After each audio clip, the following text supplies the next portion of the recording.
Nah, teman-teman, untuk sampai ke daerah Cipada dari Jalan Raya Purwakarta Padalarang, teman-teman bisa berbelok ke daerah Cipada yang jalannya melewati kolong tol jembatan Cipada di ruas jalan tol Cipularang. Jalannya masuk ke kolong jembatan tol Cipada dan di sini terdapat proyek jembatan kereta cepat Jakarta-Bandung atau KCIC.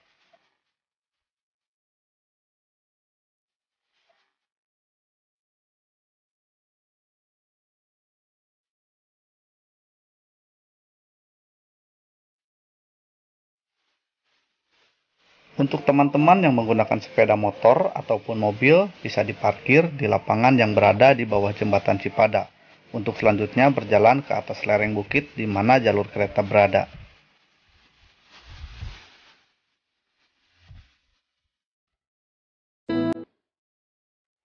Inilah teman-teman jalur kereta api yang berada di lereng perbukitan Lembah Cipada.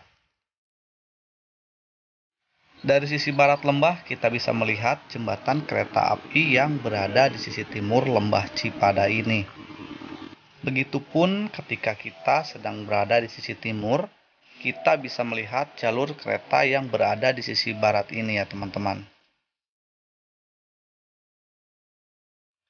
Jalur dibuat memutar agar gradien kemiringan dapat dilintasi kereta api. Karena seperti yang kita tahu, kereta api pada umumnya memiliki batas toleransi kemiringan tertentu untuk bisa menanjak, kecuali dengan alat bantu gerigi di tengah rel dengan lokomotif tertentu juga.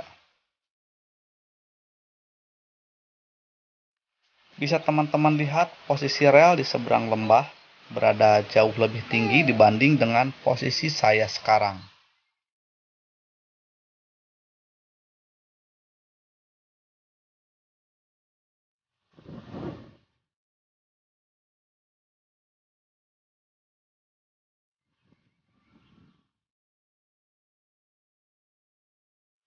Karena konturnya yang berbukit sehingga pada tikungan ini diperlukan beberapa jembatan sebagai penghubung lembahan.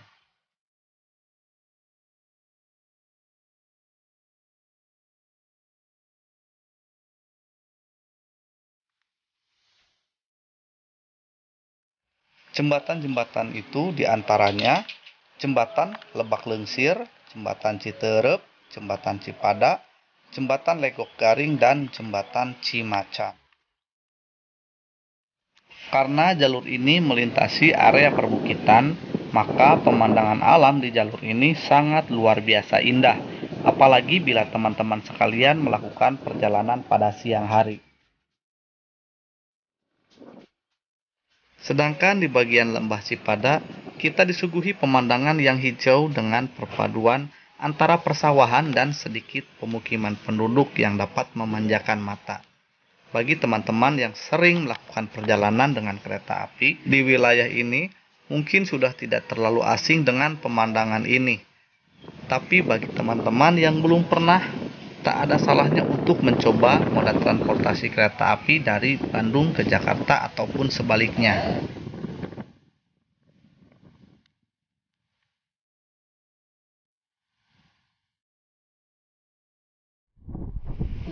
Sambil berjalan, saya akan mengulas lagi sedikit tentang jalur kereta api Purwakarta hingga Padalarang sebagai pengingat betapa susahnya pembangunan jalur kereta di lintas ini. Setelah perusahaan kereta api negara Hindia Belanda Staatspoorwegen mengakuisisi jalur milik Batavia Sea Oosterspoorweg Maskapai atau BOS, Staatspoorwegen melanjutkan jalur yang sudah ada hingga Cikampek dan Purwakarta. Dengan adanya jalur tersebut, maka dibuatlah jalur shortcut antara Purwakarta hingga Padalarang untuk memangkas waktu perjalanan dari Jakarta menuju Bandung maupun sebaliknya.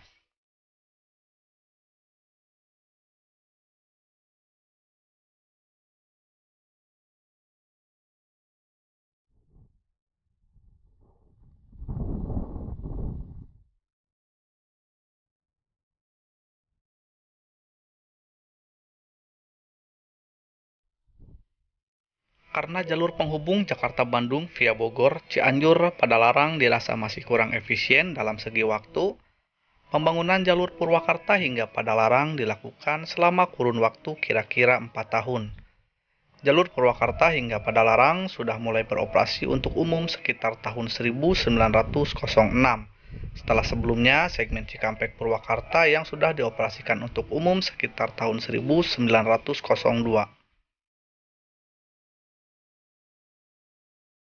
Medan yang akan dilalui sangat menyulitkan karena harus menembus perbukitan dan melewati lembahan yang sangat dalam. Jalur kereta api melintas di lereng-lereng perbukitan agar bisa mendaki bukit-bukit di antara Purwakarta hingga Padalarang. Jembatan-jembatan panjang dibangun untuk menghubungkan lembah-lembah yang sangat dalam. Tak hanya itu, ketika terdapat barisan perbukitan yang tidak mungkin untuk dikeruk, maka terowongan pun dibangun agar jalur kereta api bisa melewati bukit tersebut.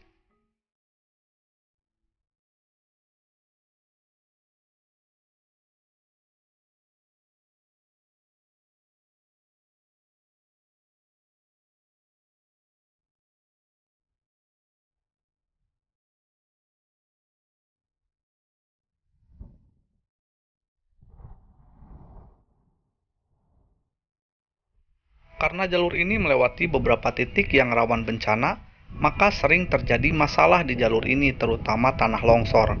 Bahkan Stadspurweken harus merubah rute yang dianggap berbahaya antara petak halte Cisomang dan stasiun Cikadongdong. Jembatan Cisomang generasi pertama digantikan dengan jembatan Cisomang generasi kedua sekitar tahun 1932.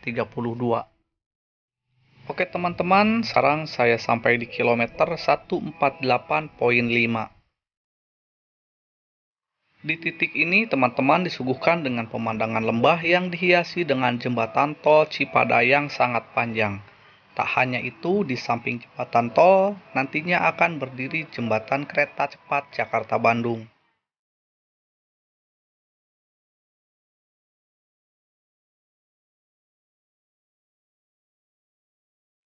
Di sisi sebelah selatan lembah terdapat sisa pengerukan bukit dan sudah mulai ditumbuhi tanaman yang menurut saya menjadi daya tarik tersendiri.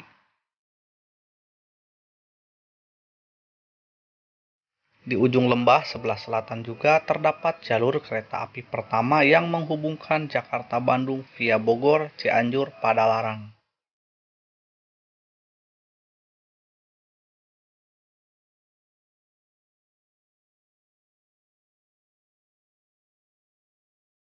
Di sekitar kilometer 148 juga di sini terlihat ada bekas fondasi kecil berbentuk kotak.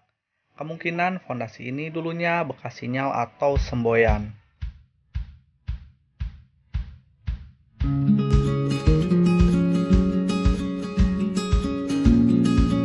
Kilometer 148,3, titik inilah yang menurut saya cukup menarik karena di sini jalur kereta dibuat memangkas bukit batu yang menyerupai pintu gerbang, di mana setelah melewati batu ini maka jalur tapal kuda dan keindahan lembah Cipada akan tersingkap.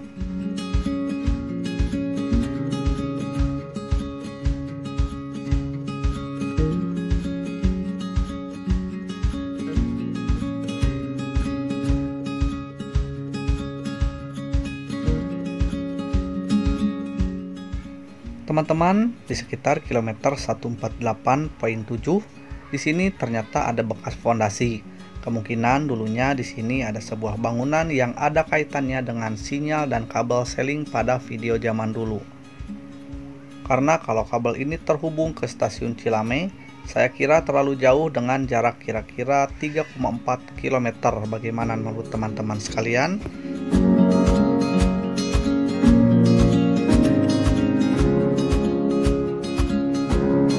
Bekas bangunan di sini sekarang sudah menjadi kebun singkong.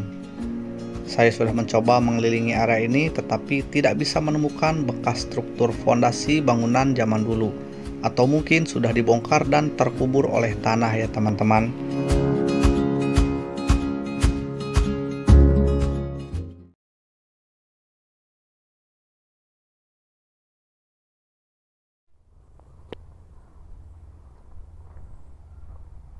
Momen euy.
Oke teman-teman semua, mungkin sampai di sini saja explore saya kali ini di sekitar Lembah Cipada. Tetapi masih ada beberapa jembatan di sini yang saya belum explore. Mungkin next time kesini lagi kita explore setiap jembatan, barangkali ada harta karunnya. Mohon maaf bila ada kesalahan kata dan informasi yang saya sampaikan. Sampai jumpa lagi di eksplorasi berikutnya. Wassalamualaikum warahmatullahi wabarakatuh.